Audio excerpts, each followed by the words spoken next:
Terima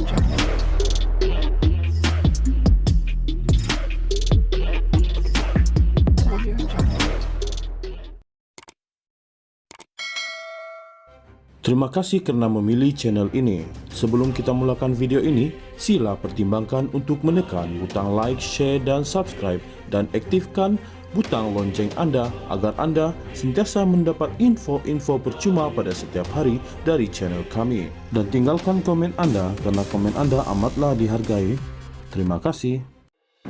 Peguam Datuk Seri Najib Razak berkemungkinan membuat percubaan terakhir esok dalam usaha untuk menangguhkan prosiding rayuan akhir kes penyelewengan dana RM42 juta milik SRC International Sdn Bhd yang dihadapinya.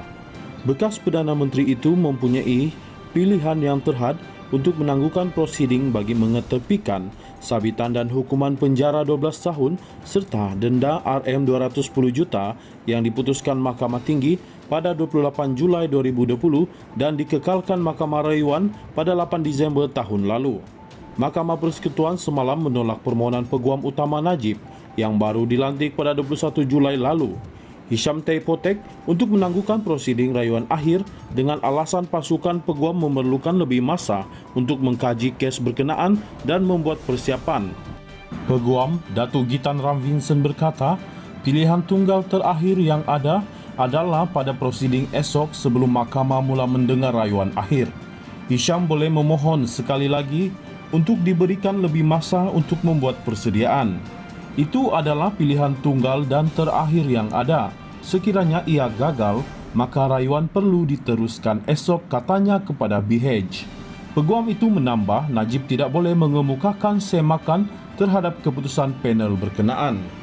Bagaimanapun, Peguam Fahmi Abdul Moin berkata, Najib masih berpeluang untuk mengemukakan semakan terhadap keputusan panel yang menolak permohonannya bagi menangguhkan rayuan akhir dan memasukkan bukti tambahan dalam rayuan berkenaan.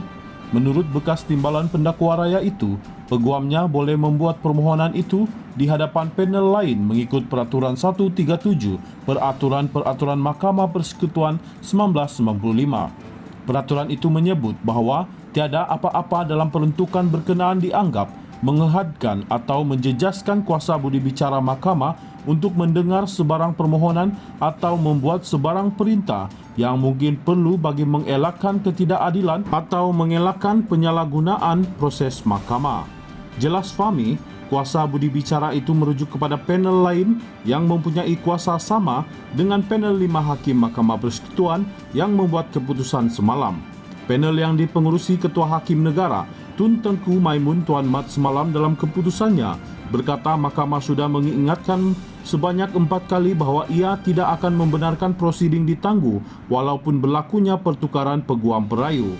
Panel juga sebulat suara menolak permohonan Najib untuk memasukkan bukti tambahan membabitkan bekas Hakim Mahkamah Tinggi Datuk Muhammad Nazlan Muhammad Ghazali menerusi rayuan akhir. Panel membuat keputusan itu selepas mendapati ia gagal untuk melihat bagaimana peranan Muhammad Nazlan dalam Maybank sebelum ini selaku kaunsel dan setiausaha syarikat kumpulan Maybank boleh memberi kesan kepada penemuannya dalam perbicaraan SRC.